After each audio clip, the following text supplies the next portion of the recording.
तो यहाँ से पता चलता है कि जो शरद बाबू हैं उनके अंदर जो है चित्रकला का गुण भी है। और जब ये जाने लगते हैं, रंगून जाने लगते हैं, तो इनकी एक लंबी कहानी होती है बड़ी दीदी। तो ये अपने मामा सुरेंद्र नाथ के यहाँ रख देते हैं और ये भी कहते हैं कि छापने की आवश्यकता नहीं है कहानी को। अगर बाई द वे आपको छापना ही है तो अनुमति पहले ले लीजिएगा। और प्रवासी को छोड़कर, छपाना ही तो प्रवासी को छोड़कर और किसी भी पत्र में उसकी कोई भी रचना बिना अनुमति के न छापी जाए। अचानक जो है सुरेंद्र नाथ की एक ऐसे व्यक्ति से मुलाकात हो गई जो इस काम में सहायक हो सकता था। भागलपुर के मुंसिफ थे श्री ज्ञानेंद्र कुमार बांदोपाध्याय, साहित्य रसिक व्यक्ति थे। प्रवासी के संपादक श्री रामानंद चट्टोपाध्याय से उनका परिचय भी था। यानी कि इसका ज्ञानेंद्र का जो है जो ज्ञानेंद्र का परिचय था रामानंद से। वे सुरेंद्र नाथ की साहित्य संघार सभा नाम की संस्था के सदस्य बन गए थे। किसका? सुरेंद्र का जो साहित्य संघार सभा करके संस्था था, इसके सदस्य बन गए थे। उस सभा में शरद की रचनाएं पढ़ी जाती थी, यानी साहित्य संघार सभा में ये पढ़ी जाती थी। ज्ञानेंद्र बाबू की ये रचनाएं मतलब ये ज्ञानेंद्र बाबू जो थे उनको ये रचनाएं बहुत अच्छी लगी और प्रवासी में छपवाने का वायदा करके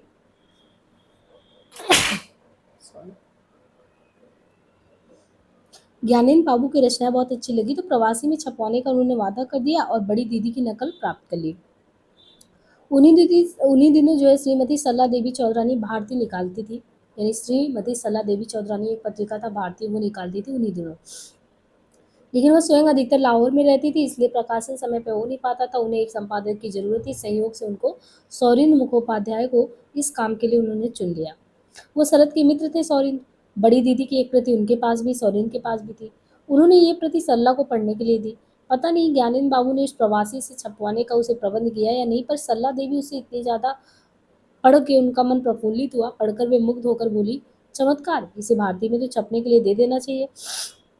3-4 संख्याओं में छापो और शुरू में लेखक का नाम मत दो। लोग समझेंगे कि ये रचना रविन्द्रनाथ की है और इस प्रकार पत्रिका के देरी से प्रकाशित होने की बात वे भूल जाएंगे। सोरेन ने बोला, छापने से पहले लेखक की अनुमति लेनी होगी। तो सरला ने बोला कि ठीक है, जो है चिट्ठी लिखकर अनुमति ले लो। तो सोरेन जी ने कहा कि वो तो बर्मा में है, लेकिन कहाँ है इसका कोई ठिकाना नहीं है। मैंने बहुत देर से पहले ही उनकी कोई खबर नहीं पाई। तो सरला देवी बोली, जहाँ भी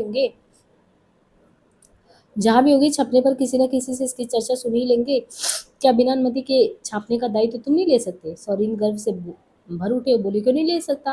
वो प्रचार के भूखे नहीं है, कहते हैं लिखने में मुझे आनंद आता है, तुम पढ़ो वही काफ़ी है, और छापने का क्या काम है? और तुम्हारे अतिरिक्त मेरी कहानी और कौन पढ़ेगा? सरला देवी बोली, ऐसे शक्तिशाली लेखक का इस प्रकार शर्मिला होना अच्छा नहीं है। तुम ये उत्तरदायित्व लो और छाप दो। सॉरी ने तुरंत 3 संख्याओं में छापने के लिए 3 भाग करके कहानी प्रेस में भेज दी। लेकिन इस बीच में अंतिम भाग न जाने कहाँ खो गया। अब क्या हो? मुखर्जी महाशय ने भागलपुर विभूति भूषण भट्ट को लिखा। जब आगे का रचना का प्रति नहीं मिल रहा तो उन्होंने फिर जो है सौरीन ने भागलपुर के विभूति भूषण थे उनको पत्र लिखा। उन्होंने उत्तर दिया कि शरद की सभी रचनाएं तो सुरेंद्र के पास है, यानी उनके मामा के पास। तो मुखर्जी महाशय ने सुरेंद्र को लिखा, बड़ी दीदी का शेषांश जो है नकल करके तुरंत भेज दीजिए, नहीं तो भारती का जीवन संकट में पड़ जाएगा। तो सुरेंद्र जानते थे कि शरद कहाँ है। उन्होंने उसी पते पर लिखा। उत्तर आया, दे दो, अब और कोई रास्ता ही नहीं है। तो भारती का वो अंक प्रकाशित होते ही बंगाल के साहित्यिक क्षेत्र में हलचल पैदा हो गया कि इतनी सुंदर रचना लिखी किसने। भाषा और शैली कैसी परिष्कृत, प्यारी और घटी हुई है। ये तो बंगाल के घर घर की कहानी है। किसी कुशेले चित्रकार ने जो है इसको बहुत ही अच्छे से कागज पे उतारा है। जो साहित्य के मर्मज्ञ थे उन्होंने सोचा कि हो ना हो एक ही लोग ऐसे व्यक्ति हैं, हो सकता है छंद नाम में टैगोर जी लिख रहे हो। उनके अलावा ऐसी सशक्त और उत्कृष्ट रचना कौन कर सकता है बंगाल में। बंग दर्शन के संपादक थे शैलेश मजुमदार। तो जो शैलेश मजुमदार थे वो बंग दर्शन के संपादक थे। उनकी भी यही राय थी। लेकिन कुछ दिन पूर्व ही रविन्द्रनाथ ने उनसे कहा था कि वो इस समय नया उपन्यास लिखने की स्थिति में नहीं है। अब जब मजुमदार महाशय ने भारती में बड़ी दीदी की पहली किस्त पढ़ी तो चकित रह गए। तुरंत उनके पास पहुंचे और बोले, आप तो कहते थे कि अभी नया उपन्यास नहीं लिख सकूंगा, लेकिन भारती के लिए बिना नाम दिए आप लिख रहे हैं। रविंद्र ने कहा, हाँ मैं उपन्यास नहीं लिख सकता, किसी ने मेरी कविता जो है इधर उधर से लेकर छाप दी होगी। नेत विस्फारित और कैलाश शैलेश बोले, कविता वविता नहीं महाशय, उपन्यास। रविंद्र अवाक रह गए, बोले, उपन्यास क्या कहते हो शैलेश? हमने तो कोई ऐसा उपन्यास नहीं लिखा। कहे, वो भारती में प्रकाशित हुआ? नहीं नहीं, उन्होंने कहा, ऐसा तो मैंने कुछ लिखा नहीं। विरक्त भाव से भारती में प्रकाशित बड़ी दीदी के अंश जेब से निकालकर शैलेश ने कहा, नाम न देने से क्या आप छिप सकते हैं? शैलेश के वियोग की तीव्रता के कारण हो या ना हो, बड़ी दीदी के प्रारंभिक 2-4 पंक्तियों के आकर्षण के कारण जो है टैगोर ये निस्तब्ध होकर पूरा अंश पढ़ डाले। बोले सचमुच रचना बड़ी चमत्कारपूर्ण है, लेकिन मेरी नहीं है, किसी दूसरे ही व्यक्ति की है, पर जिसकी भी हो असाधारण रूप से शक्तिशाली लेखक है। ठाकुर परिवार के दूसरे लोगों ने भी इस कहानी को पढ़ा, वे सभी ये जानने को आतुर हो उठे कि आखिर ऐसा कौन है। अनिल ठाकुर के दामाद मणिलाल गंगोपाध्याय भारती के संपादक सौरिंद के अंतरंग मित्र थे। उन्हीं से जाकर उन्होंने लेखक का परिचय पूछा। फिर एक दिन उनको अनिल के पास ले आए। वहां से वे दोनों रविंद्र के पास गए। रविंद्र ने शरद के बारे में सौरीन से अनेक प्रश्न पूछे। सब कुछ बताने के बाद सौरीन ने कहा, उनकी लिखी हुई ऐसी बहुत सी कहानियां हैं। तो रविन्द्रनाथ बोले, तो जमा क्यों कर रखी है, उन्हें छापो, देश का मंगल होगा। सौरीन ने कहा, लेकिन वो तो यहाँ है ही नहीं, रंगून में। तो कह, रंगून में कहाँ रहता है? कहे, मुझे पता नहीं, उसकी अनुमति के बिना उसकी रचनाएं नहीं छप सकती। रविन्द्रनाथ बोले, कुछ भी करो, उसका पता लगाओ, उसे पकड़ लाओ बंगाल में, उसके जोड़ का लेखक तो यहाँ मिल ही नहीं सकता। महान टॉल्स्टॉय ने अपनी प्रथम कहानी बचपन एलन के छद्म के नाम से ही लिखी थी, और उसे पढ़कर सेंट पीटर्सबर्ग के साहित्यिक क्षेत्र में जैसा तूफान आ गया था। एक लेखक तो घर घर जाकर उस कहानी को सुनाते थे, और तुर्कनेव ने उस अज्ञात लेखक की वैसे ही प्रशंसा की थी जैसे रविंद्र ने शरद की। उसने संपादक को लिखा था, वह निश्चय ही प्रतिभाशाली है, उसे लिखो कि वो लिखता रहे। उसे यह भी बता दो कि मैं उसे प्रणाम करता हूँ और अपनी शुभकामनाएं भी भेजता हूँ। शरद ने रंगून में बड़ी दीदी के स्वागत की बात नहीं सुनी हो, ऐसा नहीं है। सुनकर वो भी प्रसन्न हुआ, लेकिन जैसा कि उसका स्वभाव था, उसने वहाँ किसी से इसकी चर्चा नहीं की। लेकिन जब तीसरी किस्त पर लेखक का नाम छपा तो मित्रों को शंका हुई कि कहीं वो हमारा पगला शरद तो नहीं। उनमें से किसी ने शरद से पूछा, क्या बड़ी दीदी के लेखक तुम ही हो? शरद ने दृढ़ता से उत्तर दिया, मैंने अपनी कोई रचना भारती को नहीं भेजी। लेकिन अपने अंतरंग मित्रों से उसने कुछ नहीं छिपाया। योगेंद्र सरकार को जब कुछ बता दिया कि यह रचना मैंने बचपन में लिखी थी, सुरेंद्र के पास छोड़ आया था, उसी ने दे दी। बड़ी दीदी के प्रकाशन के बाद वो कलकत्ता आया और हाइड्रोसील का ऑपरेशन कराने। करमाइकल कॉलेज में वो ऑपरेशन था। 4 एक महीने वो कलकत्ता रहा, लेकिन इच्छा होने पर भी शर्म के मारे अपने किसी अंतरंग मित्र से नहीं मिला, जैसे अपने रंगून के जीवन के कारण वो उनका सामना करने से कतराता हो। लेकिन वह भले ही मित्रों से नहीं मिल सका, विवाह के योग कन्याओं के पिता ने उसे खूब परेशान किया। एक पत्र में उसने लिखा कि मेरे दुख के दिनों में न जाने कहाँ थे, किंतु आज सब निश्चिंत होकर दिन काट देने का समय आया है, तो वे दया करके झुंड के झुंड आ रहे हैं। जब कभी भी वो कलकत्ता आता तो न मित्रों के पास ठहरता, न रिश्तेदारों के पास। उसका आवास बदनाम गलियों में होता। इन बदनाम गलियों की बदनाम नारियों से उसने नारित्व की खोज की। न जाने कितने अभागी नारियों का इतिहास उसने संचित किया था, उनके पास रहकर उसने गीत सरीखे लिखा था। इसलिए वो आश्चर्य की बात नहीं कि बड़ी दीदी का ऐसा भव्य स्वागत होने पर भी उसने सौरीन से मिलना ठीक नहीं समझा। जाते समय वो अपने छोटे भाई प्रभास चंद्र, यानी प्रभास चंद्र उनके छोटे भाई थे, शरत ने सिर्फ इतना कह दिया कि भारती के जिन अंकों में बड़ी दीदी प्रकाशित हुई है, वे अंक खरीद कर वो उसे भेज दें। वो अपने मित्रों से क्यों नहीं मिल सका, इसका कारण उसने अपने पत्र में स्पष्ट किया, जो उसने रंगून लौटकर विभूति भूषण भट्ट को लिखा। इस पत्र में यह भी स्पष्ट हो जाता है कि अपने तथाकथित अज्ञातवास के दिनों में वह मित्रों को यथाकथा पत्र लिखता रहा, उन्होंने ही उसे उत्तर नहीं दिया। बहुत दिन बाद पत्र लिख रहा हूँ, प्रार्थना करता हूँ तुम्हें मिल जाए। मेरे सभी दुष्कर्मों को भूल कर इस प्यार की दृश्य पढ़ना भाई, जिसे ये लिखना सार्थक हो जाए। तुम्हें चिट्ठी लिखते लज्जा आती है, डर भी लगता है कि मेरे इस हिस्से की गलती से भरे विशृंखल लेख को देखकर तुम हंसोगे और सोचोगे कि बचपन में इसे कैसे प्यार करता रहा हूँ, कैसा अभागा हूँ मैं। 4 एक महीने कलकत्ता रहने पर भी तुमसे नहीं मिला। तो ये विभूति भूषण भट्ट को जो है वहाँ से जाके लिखते हैं, लेकिन वो कुछ संकोच करते हैं कि क्या लिख रहे हैं, और शर्म के मारा जो भी लिख रहे हैं। कहते हैं, पटु कैसा दुर्भाग्यपूर्ण जीवन है मेरा, कैसा अर्थहीन निसफल नीरस दिन। मास वर्ष दिस सिर पर से गुजर जाते, सोच नहीं पाता भगवान ने जब बुद्धि दी थी तो थोड़ी सुबुद्धि भी क्यों नहीं दे दी। तो इतना प्यार करना क्यों सिखाया? प्यार करने के लिए एक पात्र मुझे भी दे देते, तो क्या उनके विश्व में मनुष्य की कमी पड़ जाती? नहीं जानता उनका कैसा न्याय है। सोचता हूँ जो मेरे आत्मीय बंधु बांधव हैं, उन सभी का मैं घृणा का पात्र हूँ। इस बात का ज्ञान कितना मर्मांतक है, बताने पर भी लोग विश्वास नहीं करेंगे। जानता हूँ विश्वास करने का कोई मार्ग ही मैंने नहीं छोड़ा है। चिर प्रवासी दुखी कुत्सित आचार वाला मैं किसी के सामने के आने योग्य नहीं हूँ, किंतु पुट क्या इसका सबका कारण मैं ही हूँ? मेरी पतंग के नीचे भार नहीं है, मेरे तीर के सिर पर फलक नहीं है, मेरी नाव में पाल नहीं है, सीधा नहीं चलता, ये कह देना अधिकार दोनों हाथ से उसे धकेल देता। ये सब क्या है? मेरा ही दोष है। साधु नहीं बनता, इस मंगल जीवन में साधुत्व का कृत्रिम आचरण नहीं टिकेगा। लेकिन तुम तो भले हो, तब तो तुम इतने निष्ठुर क्यों हो गए? सुरेंद्र गिन्नी को पत्र लिखा, जवाब नहीं मिला, तुमने भी नहीं दिया। मुझे एक लाइन लिख भेजने पर क्या पतित हो जाता? इतनी दूर रहकर तुम्हें कोई हानि नहीं पहुंचा सकता। एक चिट्ठी लिखते ही तुम्हारा चरित्र मलिन हो जाता है। ऐसी चीज के निर्मल रहने से क्या, मलिन होने से क्या? एक दिन तुम मुझे प्यार करते थे, आज मैं मिन्नत करता हूँ कि इस चिट्ठी का जवाब देना भाई। हमेशा मेरे मन में ये विश्वास रहा कि तुम और बूढ़ी निरुपमा देवी कभी मुझसे विमुख नहीं होंगे, मेरा ये विश्वास भंग मत करना। तो वहाँ से जाके अपने मित्र विभूति जो है, इनको इस तरीके से ये पत्र लिखते हैं कि कम से कम कोई इनका मित्र जो है जवाब दे, क्योंकि गिरीश वगैरह जो भी इनके मित्र थे वो कोई भी जवाब नहीं देता है। कहते हैं कि लेकिन ऐसा लगता है कि अगले 4 वर्षों में इस विश्वास की बहुत रक्षा नहीं हो सकी है, यानी जितना तुम लोग हमको प्यार करते आए हो, जिस उम्मीद पे हमें खरा देखना चाहते थे। और कहते हैं कि यदि मैं यश लोलुप होता, इतने दिन, इतना समय इतने सहज भाव से नष्ट नहीं करता। मंदिर गल पर पारितोषिक मिलने पर भी उसने अपने को प्रकट नहीं किया, बड़ी दीदी के छपने पर भी नहीं किया। रविंद्र की बुरी बुरी प्रशंसा पाकर भी वो अंधकार में ही छिपा रहा, लेकिन निश्चय ही कुछ ऐसा हो चुका था जिसने न केवल उसके जीवन को ही बदल दिया, बल्कि भारतीय साहित्य की धारा को भी नया मोड़ दिया।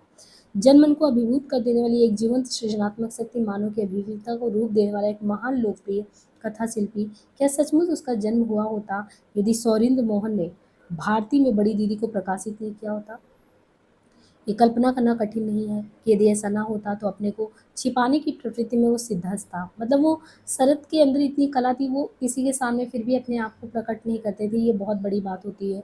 वरना इतनी प्रसिद्धि पाने के बाद कौन बहुत ज़्यादा गर्मोन्मुख नहीं हो जाता, लेकिन वो ऐसे व्यक्ति नहीं थे कि घमंड में चूर हो जाए। आगे वो कहते हैं कि हिंदी के सुप्रसिद्ध साहित्यकार श्री लीलाचंद ने कलकत्ता में कई वर्ष उनके संपर्क में जो रहे, कहते हैं कि ऐसा जान पड़ता है कि साहित्य समाज में अपरिचित और अज्ञात बने रहने में उसे एक विचित्र प्रकार का सुख होता है।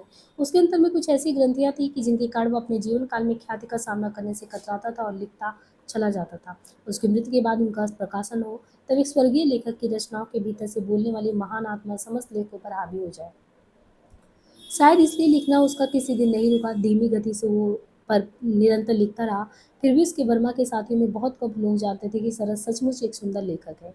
ये रहस्य प्रकट हुआ उसके एक निबंध से जो उसने बंगाल क्लब की साहित्य गोष्ठी के लिए लिखा था। इस क्लब की स्थापना बंगाल सोशल क्लब से अलग हो जाने वाले कुछ सदस्यों ने की थी। इसकी गोष्ठियों में कविता, कहानी तथा विभिन्न विषयों पर प्रबंध पढ़े जाते थे, उन पर चर्चा होती थी। शरद वाकपटु तो था ही, आलोचना करने में भी आगे रहता। तब कई बार मित्रों ने उससे कहा था, इतना बोलते हो तो स्वयं क्यों नहीं लिखते? उसने उत्तर दिया, मैं लिखना नहीं जानता, बहुत कम पढ़ा लिखा हूँ। वही झूठ, वही अपने को छिपाने की प्रवृत्ति। लेकिन एक दिन जब नारी चरित्र को लेकर उस गोष्ठी में तुमुल तर्क युद्ध मचा, तब अनेक विद्वानों के पुस्तकों से उद्धरण पर उद्धरण जब देते गया तो लोग हैरान रह गए। और उसने एक काम उसको पकड़ा दिया कि नेक्स्ट जो टॉपिक होगा उस पर तुम बात करोगे, तुम्हारा जो विषय होगा नारी से संबंधित विषय होगा। और कहते हैं कि इस निबंध के बारे में कि शीर्षक दे दिया गया कि नारी के इतिहास मुद्दे पे तो जब गोष्ठी होगी, फिर से बंगाल क्लब की गोष्ठी होगी तो तुम्हारा नंबर होगा। इस स्वीकृत पास सदस्यों में विशेषकर युवकों में उत्साह की जैसे कोई सीमा नहीं थी, क्योंकि सब सुनने चाह रहे थे। और जो है इस तरीके से वो अपने घर पे चला गया। फिर जिस दिन गोष्ठी बैठी, सब लोग इकट्ठा हुए, खूब वर्षा हो रही है, सब लोग इंतजार कर रहे हैं कि शरद आए और अपना जो है मुद्दा नारी के इतिहास पे वो बोले। तो फिर योगेंद्र सरकार को बोला गया कि एक अन्य सदस्य के साथ कि आप जाओ, 1.5 मील की दूरी पे वो रहता है, उनको लेके आओ, आज उनका नंबर है बोलने के लिए।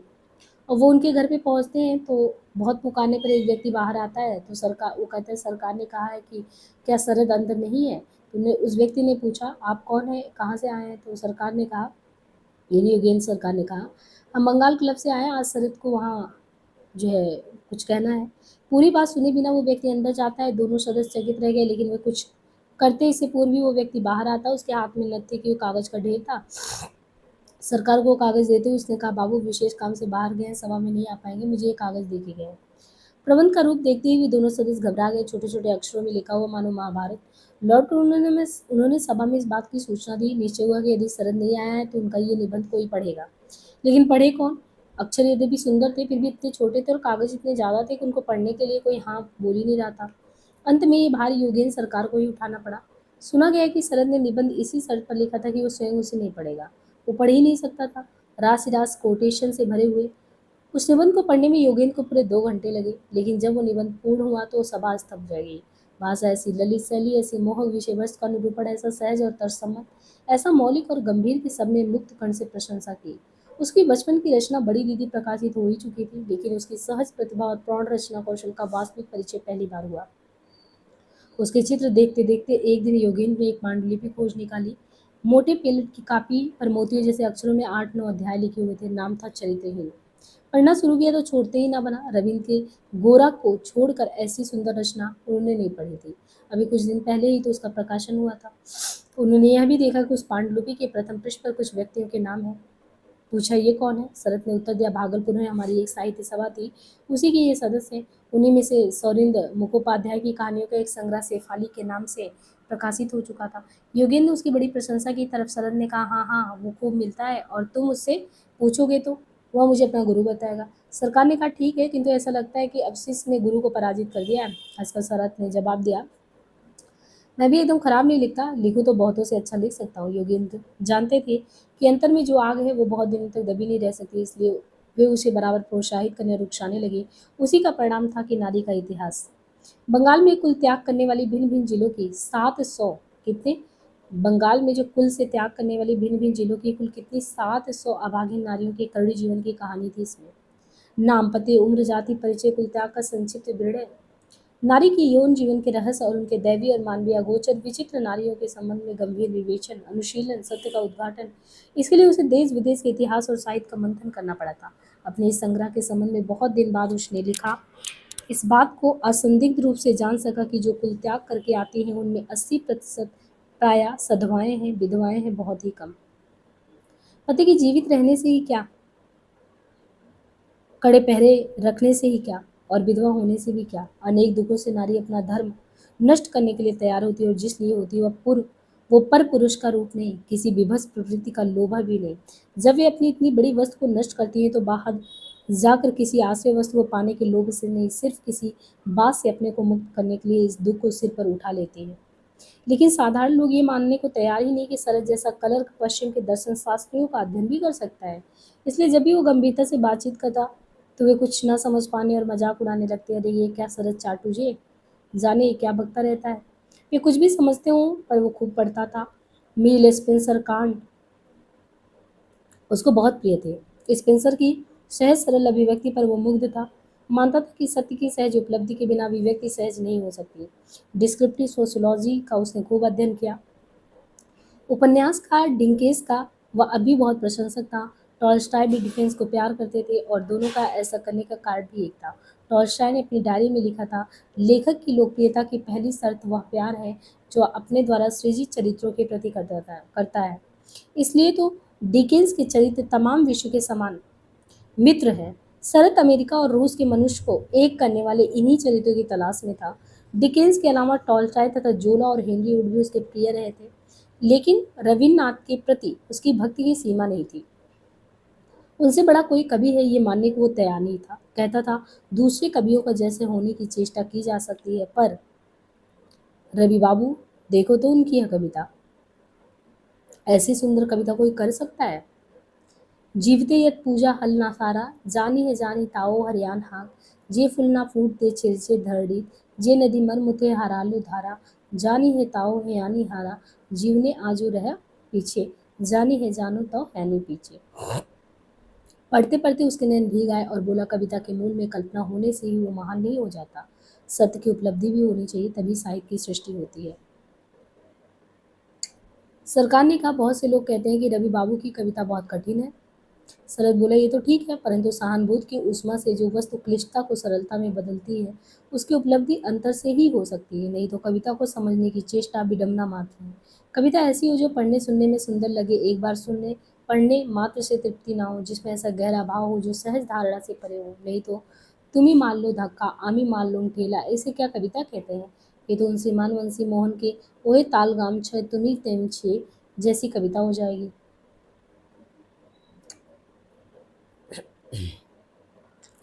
आगे कहते हैं कि एक और अंतरंग मित्रों के साथ ये साहित्य चर्चा चलती थी। दूसरी ओर सर्वहारा वर्ग के जीवन में गहरे बैठकर वो व्यक्तिगत अभिज्ञता प्राप्त कर रहा था।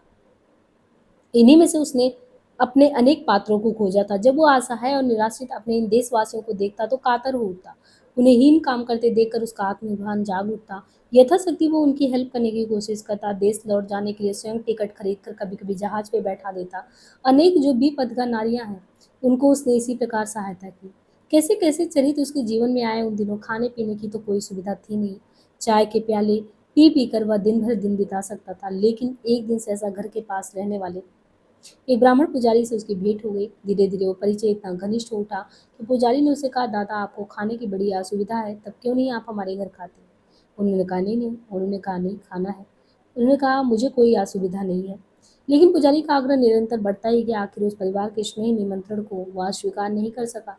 इसका एक और भी कारण था, बामन ठाकुर होगा। उन्होंने कहा बामन ठाकुर है, ये सोचकर वो सहमत हो गया।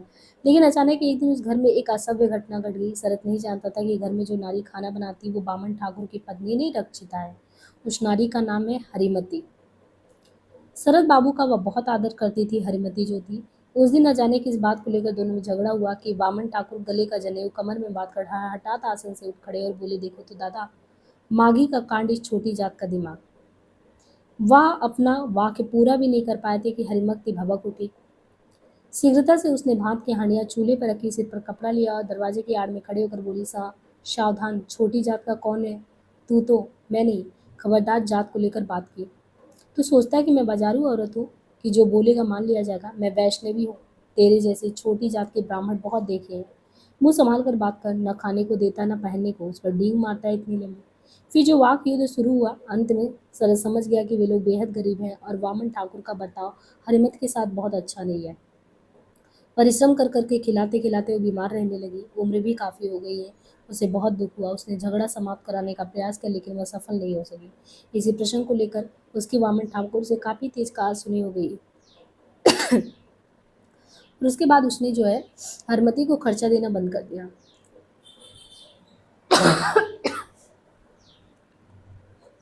अब तो उसके कष्टों की सीमा भी नहीं रही। रो रो कर उसने शरद बाबू को अपनी सारी कहानी बताई। शरद बोला, मेरी सलाह है कि तुम कलकत्ता चली जाओ। हरमती ने कहा, दादा दादा ठाकुर, आप यदि प्रबंध कर देंगे तो मेरी बड़ी कृतज्ञता होगी। मांगो कि इस देश से मैं जितनी जल्दी हो पाऊँ चली जाऊँ। शरद बाबू ने उसे कलकत्ता भेजना स्वीकार कर लिया, परंतु हठात एक दिन उसे ज्वर हुआ आया। मती ने कहा, दादा ठाकुर, आप यदि प्रबंध कर देंगे तो बड़ी कृतज्ञ होंगे। मांगो कि इस देश में मैं जितनी जल्दी हो सके चली जाना चाहती हूँ।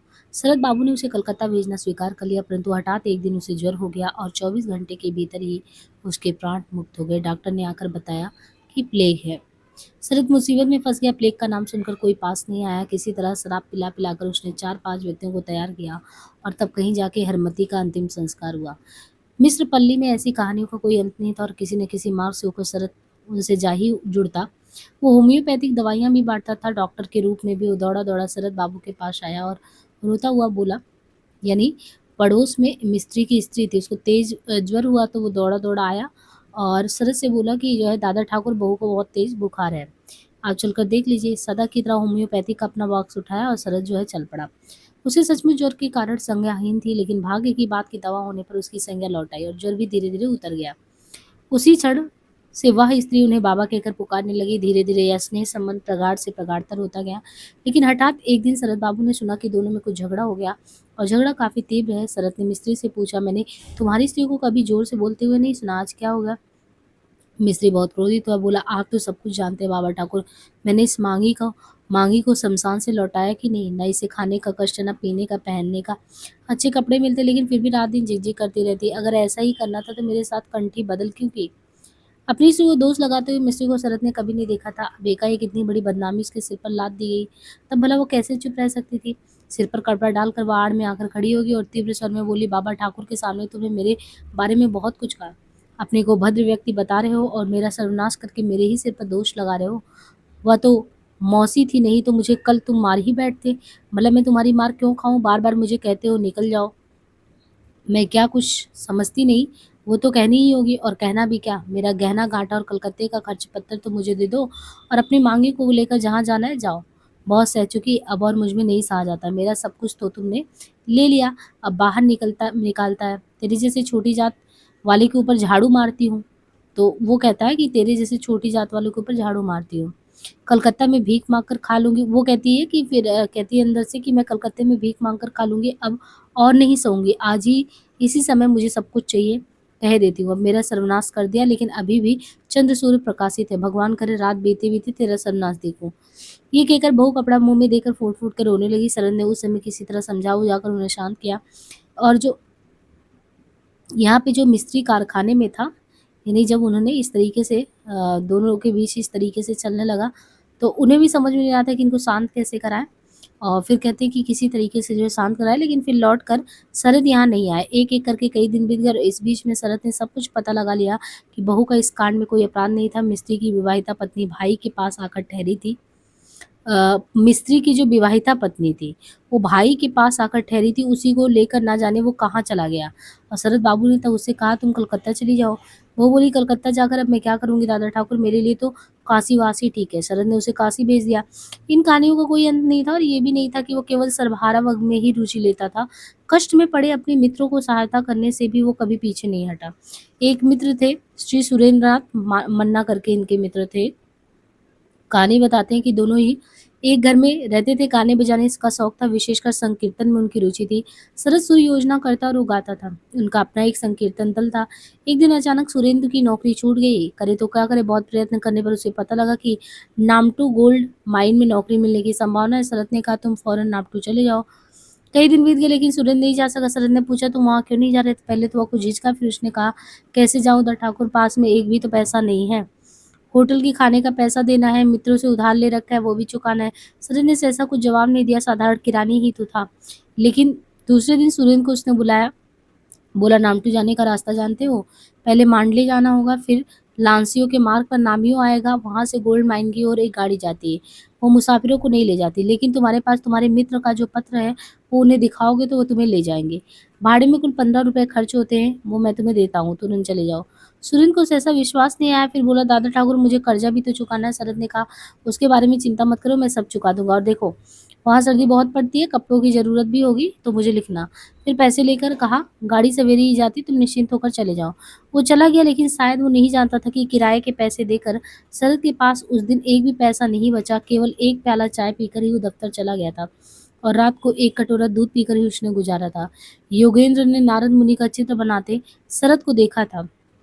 योगेंद्र जो था, उसने नारद मुनि के चित्र को बनाते हुए शरद को देखा था और ऐसे भी न जाने कितने व्यक्ति नाना प्रकार की सहायता मांगने उसके घर आते रहते थे। एक दिन इन्हीं व्यक्तियों के दुख दैन्य की चर्चा ही चल रही थी कि सीढ़ियों पर ठक ठक की आवाज आई। झांक कर देखा तो वही चिरपरिचित नारद मुनि। लाठी के सहारे वो हाँफते हाँफते ऊपर चढ़ रहे थे।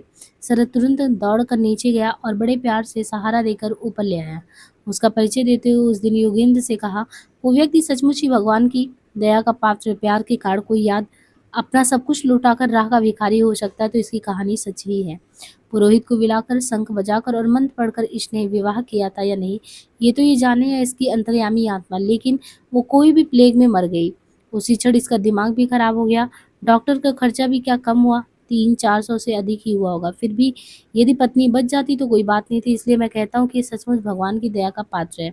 उन्होंने जैसे उसे मारा है वैसे ही रक्षा भी करेंगे, नहीं तो संसार कैसे चलेगा। इतना कहकर शरद ने दीर्घ निश्वास ली। कई क्षण शून्य में ताकता रहा, शायद उसे अपनी पत्नी की याद हो आई हो। वह भी तो इसी प्लेग में चल बसी। फिर अंदर जाकर चाय ले आया और स्नेहपूरित नैनों से देखते हुए बोला, देखो नारद मुनि, जब जो चाहिए मुझे आकर बताना। यदि ऐसा नहीं करोगे तो मैं कभी माफ नहीं करूंगा। यदि किसी दिन भी सुना कि तुम भूखे रहे तो साफ कहता हूँ, फिर मेरी चौखट पे मत चढ़ना। गदगद होके नारद मुनि कहना, ऐसी बात कभी हो सकती है देवता, आप जैसे दयालु ठाकुर के रहते मैं भूखा रहूंगा। हाँ, लोहा लकड़ काल कब्जे का सख्त काम करते हो, ये सीधा सा काम नहीं कर सकोगे। ये कहकर शरद तंबाकू पीने लगा। नारद मुनि उस व्यक्ति का असली नाम नहीं था। वो तो एक साधारण मिस्त्री हुआ करता था। कौन सा नशा उसने नहीं किया था? आपकी परिभाषा में जो काम आ सकता वो सब कुछ किया था। शनिवार को शराब पीकर सोमवार तक दूध पड़े रहने के बाद उनके लिए बहुत सहज थी। फिर बीमारी का बहाना बनाकर वो छुट्टी ले लिया करता। शराब पीकर अति करते उसने न जाने उन्हें कितनी बार देखा। तभी तो अधिकार को सृष्टा लिख सका था कि खाली लकड़ी के फर्श पर बैठे हुए 6-7 मर्द और 8-10 औरतें मिलकर शराब पी रहे थे। एक टूटा सा हारमोनियम और एक बायां तबला बीच में पड़ा था। तरह तरह की छोटी रंग बिरंगी रीति बोतलें चारों ओर लुढ़क रही थी। एक बूढ़ी सी औरत ज्यादा नशा हो जाने के कारण एक तरफ इस तरह पड़ी हुई थी कि उसे नंगी भी कहा जा सकता था। 60 से लेके 25 वर्ष तक के स्त्री पुरुष उसमें शामिल थे। आज रविवार था, छुट्टी का दिन ठहरा। प्याज लहसुन की तरकारी की और साथ साथ सस्ती जर्मन की शराब। अवर्णीय दुगना अपूर्व की नाक में जाते ही उसका जी मिचलाने लगा। एक कम उम्र की औरत के हाथ में शराब का ग्लास था। शायद वह अब तक पियक्कड़ नहीं हो पाई थी, क्योंकि थोड़े ही दिन पहले घर से निकली थी।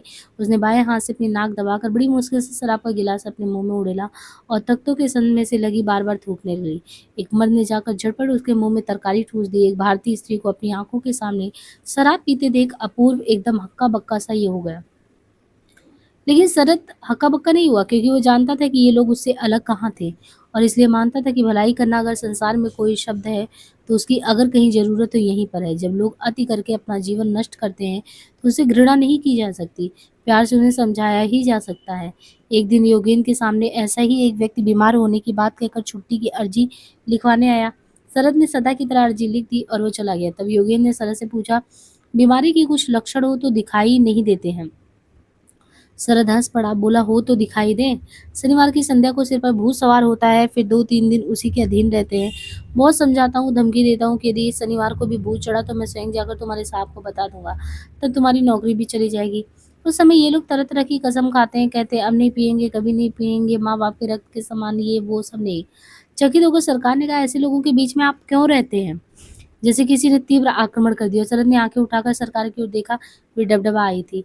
कहा, बेशक ये लोग अभागे हैं सरकार, लेकिन फिर भी मनुष्य तो हैं ही, इनका कुछ भला ना करके मैं इन्हें दुरदुराऊं तो ये भी बिगड़ जाएंगे। जैसे वो कहीं खो गया, कई क्षण उसी तरह आत्मविभोर बैठा रहा, फिर बोलता है कि मनुष्य से किसी भी अवस्था में घृणा नहीं करना चाहिए। जो व्यक्ति खराब दिखाई देते हैं उन्हें सुधारने की चेष्टा करनी चाहिए। यह बहुत बड़ा काम है। भगवान के इस राज में मनुष्य जितना शक्तिशाली उतना दुर्बल भी है। किसी दिन सोमवार के सवेरे यहाँ आकर देखो तो पाओगे, मैं सच कह रहा हूँ। सिर का भूत जब उतर जाता है तब संसार का भान होता है। अर्जी ना देने पर साहब उन्हें बर्खास्त कर देगा, तब क्या होगा? वेतन काटने या जुर्माना होने पर इतना नुकसान नहीं होता। यही सोचकर लज्जा से सिर नीचे किए हुए ये बीमारी की अर्जी लिखवाने मेरे पास आते हैं। उस समय में इनकी बुरी आदत को भूल जाता हूँ और केवल यही सोचता हूँ कि हाय ये अभागी मनुष्य कितने असहाय हैं। कहते कहते उसकी आंखें सजल हो जाती हैं।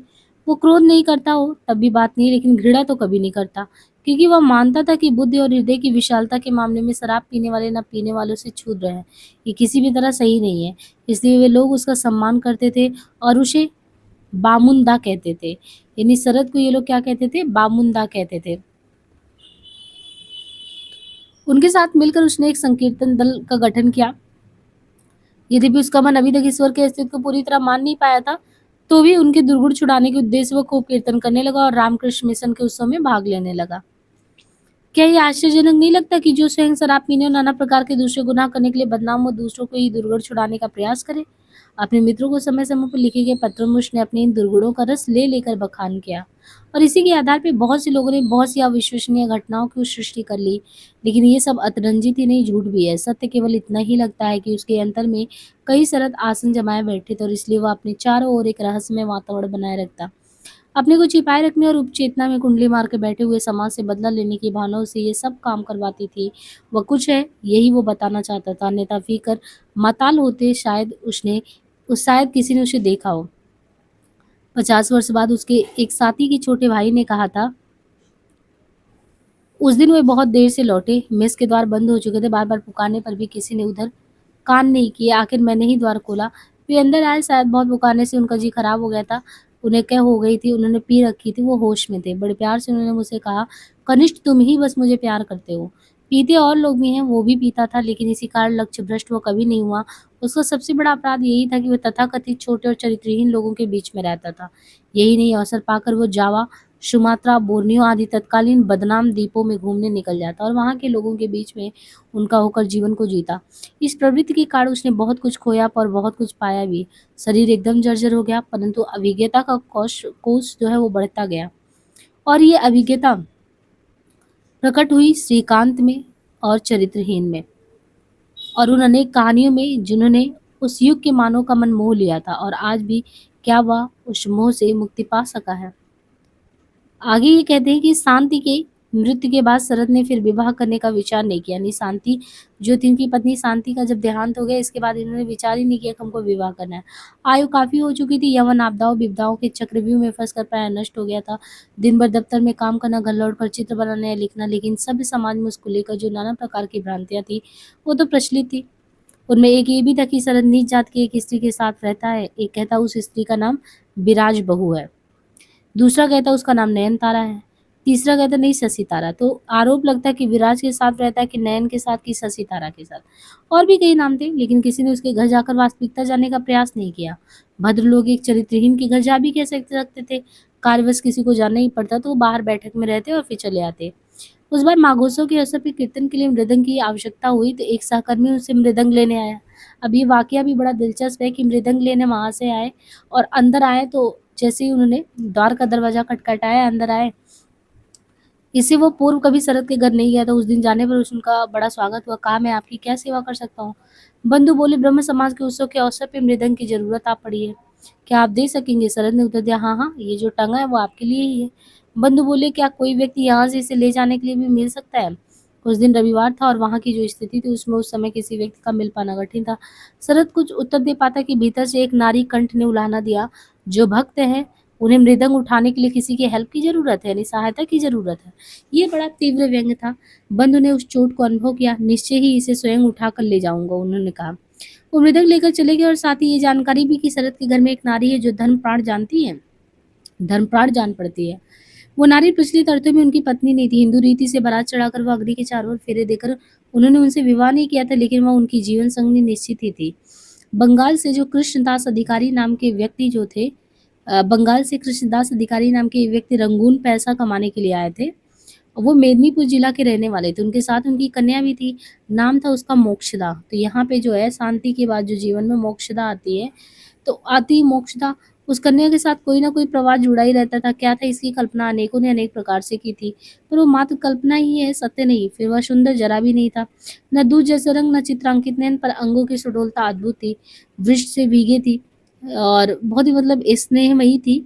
और जो इसके कहते हैं कि ये जो थी वो पिता इसके अधिकारी थे। अधिकारी वैष्णव होते हैं, कुलीन ब्राह्मण नहीं होते। फिर गरीबी इतनी थी कि दहेज की व्यवस्था कर पाना असंभव था, इसलिए वो चाहते थे जो भी बेचारे पैसे कमाने के लिए यहाँ आए थे इतनी दूर बर्मा में, अपवाद की बात कौन जान पाए। अधिकारी वहाँ से जिस व्यक्ति के पास रुके थे वो शरद का भी मित्र था, उसी नाते उसके उनसे परिचय हुए थे। दूसरों के दुख से दुखी हो उठना तो उसका स्वभाव था। अधिकारी महाशय की भी सहायता करने का उसने प्रयत्न किया, परंतु मोक्षदा के लिए वर ढूंढना वो संभव नहीं हो पाया।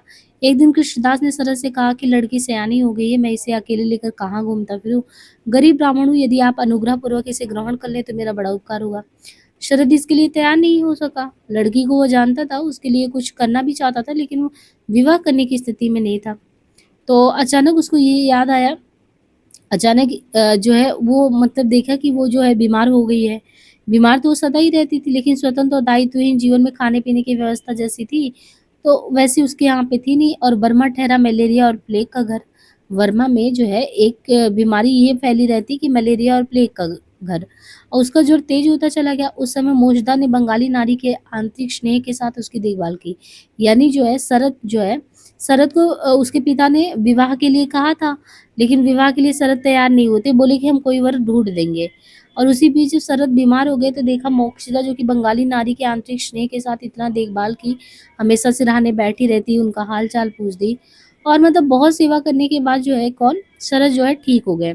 तो शरद शरद छीड़ पर स्नेही स्वर में बोले, नहीं, नहीं, तुम अभागिन नहीं हो। जैसे उसने कहा कि मैं मुझे अभागिन को सौभाग्य मिला कि आपकी सेवा कर पाऊँ। तो उन्होंने कहा, नहीं, नहीं, तुम अभागिन नहीं हो, तुम बंगाल की नारी हो, तुम चिर स्नेहमयी हो। फिर वो जैसे अपने आप से बातें करने लगा कि तुम्हें रूप का वरदान नहीं मिला, लेकिन तुम्हारे अंतर में स्नेह का तो सागर है। तुम जिसके साथ भी रहोगी वो धन्य होगा। मेरी माँ भी ऐसी ही थी, बहुत ही सुंदर रूप सी तो नहीं थी, लेकिन तुम्हारे जैसे महान रहे होंगी। तो मन ही मन उसने कहा। मुझदा ठीक-ठाक नहीं सुन पाई, लेकिन उसने शरद के प्रकाशित होते श्यामल मुख को देखा, वह जैसे भर उठी। बिलासी ने मृत्युंजय को जीत लिया। उसकी स्नेह सिक्त छाया में शरद धीरे-धीरे अच्छा होने लगा। कृष्णदास बहुत प्रसन्न थे।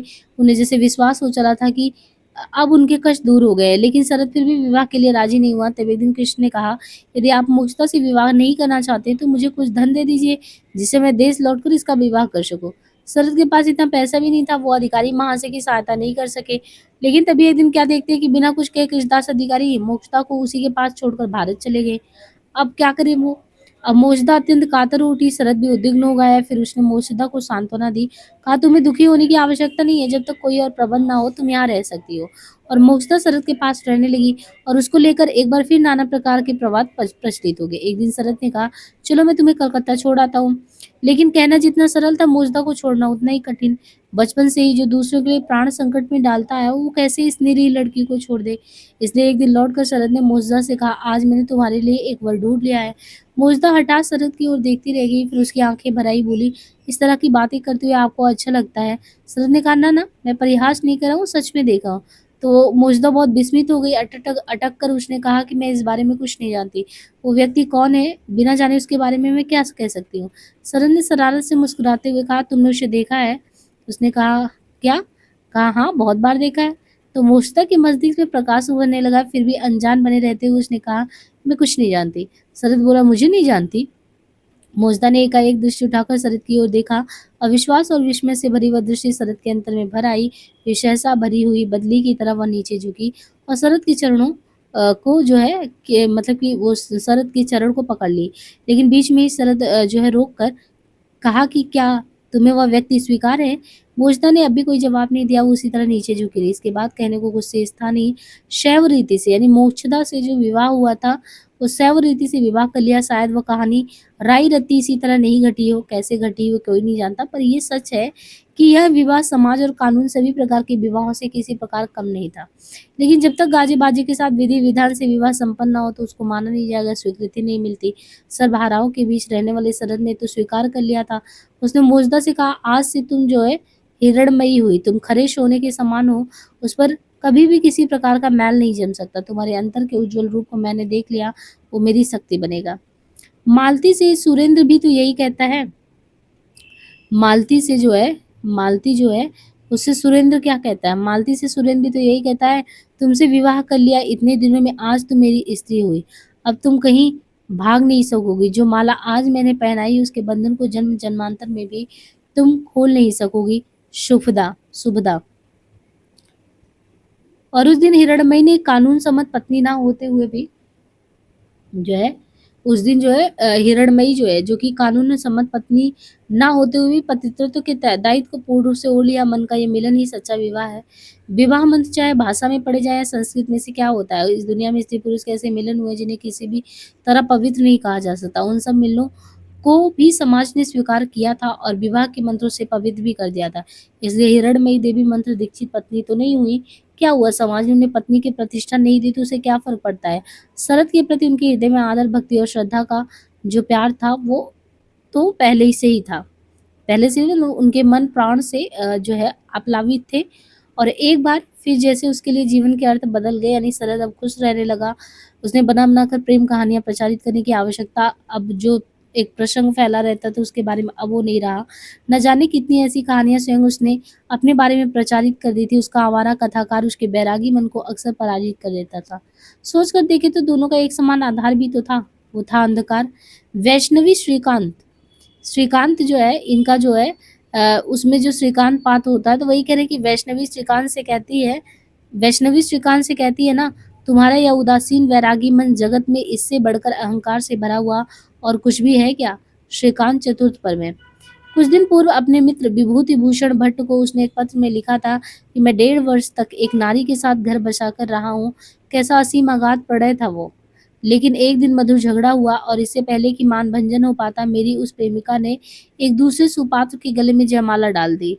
ये सब क्या हुआ आज भी इसकी मीमांसा नहीं कर सकता। वधु ब्रह्मदेश की नहीं, खांटी स्वदेशी थी। जब पता लगे कि वो जाति की धोबन थी तो तब कान पकड़े और नाक रगड़ी। फिर इरावती में स्नान करके किसी तरह प्रायश्चित किया और विरह की वेदना से मुक्ति पाने के लिए डॉक्टर का सर्टिफिकेट देकर छुट्टी ली और हांगकांग चला गया। सुना है चंडीदास ने कुछ इसी तरह करके विराहात्मक गीति काव्य लिखा था। मैंने भी स्थिर किया कि बहुत पहले जो चरित्रहीन शुरू किया था इस बार उसे मैं समाप्ति कर दूंगा। पूरी चिट्ठी पढ़ने पर ऐसा नहीं लगता कि उसने यह कहानी बनाकर लिखी है, परंतु गंभीर होकर परिहास करना भी उसका सहज स्वभाव था।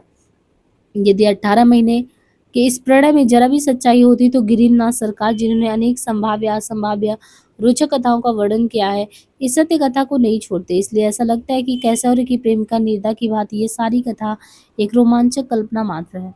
महाकवि चंडीदास ने धोबन से प्रेम किया था। शायद शरद की कल्पना लोक में वही प्रेम कुंडली मारकर बैठ गया था। लेकिन क्या क्या वो केवल यह धोबन ही उसकी कल्पना लोक की प्रेमिका रही हो, ऐसा भी नहीं था। बहुत दिन बाद जब वो कलकत्ता लौट आया था उसने अपने मित्र अक्षय कुमार सरकार से नारी चरित्र की समीक्षा करते हुए कहा था कि रंगून में एक बंगाली स्त्री थी, उसका पति बीमार था, कैसे कैसे उसने मुझे प्रण निवेदन किया। मैं उसके संग के लिए व्याकुल उठा, लेकिन कई दिन साथ रहने के बाद वो एकाएक अंतर्ध्यान हो गई। मेरी क्या दशा हुई, तब विरह व्यथा से मैं जैसे पागल हो उठा। तब मकान मालकिन ने उससे कहा, किसके लिए पागल होते हो जी? उसे अपने बंधु के लिए पैसे चाहिए थे, सो उसने तुमसे ठग लिया और उसके साथ चली गई। वो तुम्हें ज़रा भी प्रेम नहीं करती थी। ये कहानियाँ सच हो या झूठ उसके मानस के अध्ययन का अच्छा अवसर प्रदान करती हैं। वो उन लोगों में से था जो मानता है कि नारी का प्रेम ही पुरुष में साहस जगाता है। उसके लिए प्रेम का अर्थ शरीर की भूख नहीं थी, बल्कि उसके अपने उपास के लिए अपने को बलिदान करने देना था। कैसौरी के अपने इस विफल प्रेम के बाद कम से कम एक बार तो उसने अवश्य ही सचमुच किसी को प्यार किया था। उन दिनों अक्सर भले घर की लड़कियों को भागकर दुष्ट लोग रंगून ले जाते थे, और ऐसी ही एक युवती थी गायत्री। जैसी आकर्षक देह दृष्टि वैसे ही मादक रूप, जो अंगार की तरह वैधव्य की राख में छिपा था। शायद माँ बाप उसके साथ अच्छा बर्ताव नहीं करते थे, इसलिए वह मौसा के पास लखनऊ जाना चाहती थी। पड़ोस के एक युवक नंदुलाल ने जो है उसको बहका के यहाँ पे वो लेके आया। अब वो बेचारी गायत्री मार्ग में किससे कहे क्या करे। वो जहाज पर बर्मा के एक युवक से उसकी भेंट हुई। उसका नाम था पांचकौड़ी। नंदुलाल ने पांचकौड़ी को बताया कि गायत्री उसकी पत्नी है। इसी रूप में वो रंगून में वहाँ के प्रसिद्ध एडवोकेट कुंज बिहारी गायत्री मुखोपाध्याय के घर जाकर ठहरे। शायद गृहस्वामी का स्नेह पाकर गायत्री गायत्री का जो है खोया हुआ साहस लौट आया। उसने एक बार बताया कि मैं तो एक विधवा हूँ और ये मुझे जो है धोखे से लाया है। मुझे मौसा के पास जाना है। गृहस्वामी स्तब्ध रह गई और उसने जो है तुरंत गिरीन सरकार को बुला दिया। उन्होंने आकर जो है नंदुलाल को खूब अपमानित किया। फिर शरद आदि मित्रों के सहयोग से उसे स्वदेश जाने के लिए जहाज पर चढ़ा दिया। गायत्री के पिता को भी पत्र द्वारा सूचना दे दी गई, लेकिन गायत्री तब तक कहाँ रहे। गृहस्वामी उसे रखने को तैयार नहीं थी। गिरीन ने तब शरद के मोहल्ले में एक घर लेकर उसके रहने की व्यवस्था की। पांच कौड़ी उसकी देखभाल करने लगा। शरद भी रात को पांच कौड़ी के पास ही जाकर सोता था। एक दिन गायत्री के पिता को उत्तर भी आ गया कि वे अपनी कुल्टा कन्या को किसी भी शर्त पर रखेंगे नहीं। उधर से निराश होकर गिरीन ने गायत्री के मौसा को लिखा, तो बार बार आने जाने के कारण शरद गायत्री के प्रति अनुरक्त हो गया था। बेचारी विधवा, उसका कोई सहायक नहीं, इसलिए शायद उसके मन में करुणा भी आई होगी। इसलिए तो एक दिन वह गायत्री के प्रति प्रणय निवेदन करने का साहस कर लिया। आजकल विधवा विवाह का प्रचलन है, फिर भी यदि समाज उसे स्वीकार नहीं करता तो हम वैष्णव धर्म स्वीकार कर सकते हैं। गायत्री की व्यथा का पार नहीं था वो बुरी श्रद्धा। जो फूल टूट कर गिर चुका है उससे देवता की पूजा नहीं होती। केवल शरत ने उससे प्रणय निवेदन नहीं किया, पांच कौड़ी के धनी स्वामी भी उस पर आसक्त हो उठा था। उस दिन व्यापार के संबंध में पांच कौड़ी को खोजते खोजते वो भी आया था। तभी सहसा उसने गायत्री को देखा और उस पर मुग्ध हो गया। उसी दिन से नाना प्रकार के प्रलोभन देता रहता, कभी उपहार भेजता, कभी कुछ करता। और फिर एक दिन वो स्वयं गाड़ी लेकर उसे लेने आ गया। उसके पास शक्ति छिड़ थी, सारस के पास साहस था। गायत्री की रक्षा के लिए वो सामने आकर डट गया। उस क्षण उसने निश्चय किया, मन ही मन राजू यानी अपने बचपन के दोस्त को याद किया। इस युद्ध को देखने के लिए दर्शक भी कम नहीं थे। रक्तपात होने की पूरी संभावना थी, लेकिन गिरीन को सूचना मिली तो सारा मामला हो गया ठंडा। और गायत्री की मौसा का पत्र आया कि गायत्री को जो है लखनऊ भेज दो, और वो चली गई। शरद का ये प्रणय लीला भी यहीं पे समाप्त हो गया। यद्यपि इस कथा का स्रोत स्वयं शरद नहीं है, फिर भी यह असत्य होता तो आश्चर्य की कोई बात नहीं, क्योंकि उसके संबंध में नाना प्रकार के लोग नाना प्रकार की कथाएं अपने से गढ़ लेते थे। लेकिन सत्य मान लेने पर भी बहुत अंतर नहीं पड़ता। मनुष्य के जीवन में गोपन अगोपन ऐसे अनेक अवसर आते हैं। फिर शरद तो सचमुच ही सैकड़ों ऐसे कुलीन और अकुलीन नारियों के संपर्क में आया था, और वो कोई यति या सन्यासी भी नहीं था। अपने को किसी के प्रति विसर्जन कर देने की आकांक्षा सभी में होती है, उसमें भी थी। वेश्यालय में वो जाता रहा, वो भी सेवा सुश्रूषा का अवसर आने पर वो कभी पीछे नहीं हटा। उस दिन मित्रों के साथ रंगून में भी एक प्रसिद्ध नर्तकी के घर जाने पर देखा कि वो चेचक से पीड़ित है। मित्र लौट गए, वो रह गया। अनेक प्रयत्न करने पर भी वो उसे नहीं, उस नर्तकी को नहीं बचा पाया। फिर उसने विधि पूर्वक उसका संस्कार भी करवाया। इसी कारण तो भद्र लोग उसे चरित्रहीन और अछूत मानते थे। उसे मिलने से बराबर इनकार करते थे। उसने भी कभी प्रयास नहीं किया, लेकिन जहाँ तक उसके निजी जीवन का संबंध था, गृहस्थी बसा लेने के बाद उसकी सौंदर्य भावना फिर जाग आई थी। प्रेम ने उसके घर में फूलों की सुषमा बिखेर दी। उसे पुष्पों से प्रेम था, फूलों से प्रेम था, पशु पक्षियों से था। वो प्रेम अब सुव्यवस्थित और सघन उठा। हिरणमयी के कार्ड हिंदू के घर में तुलसी का पौधा भी आ गया था। पक्षी उसके पास निरंतर रहे। एक मैना थी जिसे प्यार से वो मैना को मौना कहता। अचानक उसकी मृत्यु भी हो गई थी मौना की। जैसे कोई संतान के मरने के बाद जो है वो होता है, बिल्कुल वैसे ही हाल उसकी हुई थी। फिर इसके बाद तो मोहना के बाद एक सिंगापुरी नूरी पक्षी भी लाया था, बड़े प्यार से उसका नाम बाटू बाबा रखा था। बाटू बाबा भी बहुत ही रात को जग जग कर उसे खिलाता। मित्र कहते पक्षी को क्या रात को खिलाया जाता है? तो शरद उत्तर देता, पक्षी जंगल में रहते हैं, इच्छा अनुसार खाते हैं, जो मन करता करते हैं, विचरण करना है विचरण करते हैं। वो पक्षी रात के समय गाता था, बहुत सुंदर गाता था। शरद बाबू, रात आपके घर में कोई गा रहा था क्या?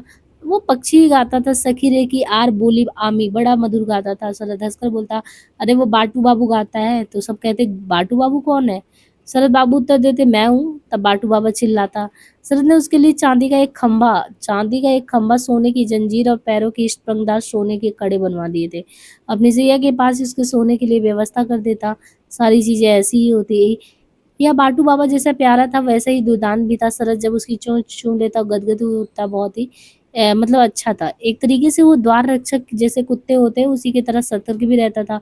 एक दिन एक घटना बताते कि इनकी नौकरानी रसोई घर से चोरी कर रही थी। तब तक जैसे ही बाटू बाबा समझ गया, शोर मचाया और फिर जो है इतने में सब वहाँ पे आ गए और शरद भी आ गए।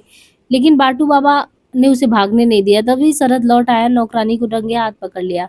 एक दिन यही बाटू बाबा जो है मर गया, सोने की जंजीर उसके गले में फँस गई थी इसकी वजह से। और शरद अत्यंत कातर हो उठा, विधिपूर्वक नदी तट पर जाकर उसका दाह संस्कार किया। वो इतना हृदय विदारक घटना उसके लिए लगा कि वो बहुत दिन से पागलों की तरह बिल्कुल घर में ही बंद रहा। शरद ने लोग पूछते कि शरद बाबू क्या हुआ? तो कहता मेरे बच्चे की मृत्यु हो गई।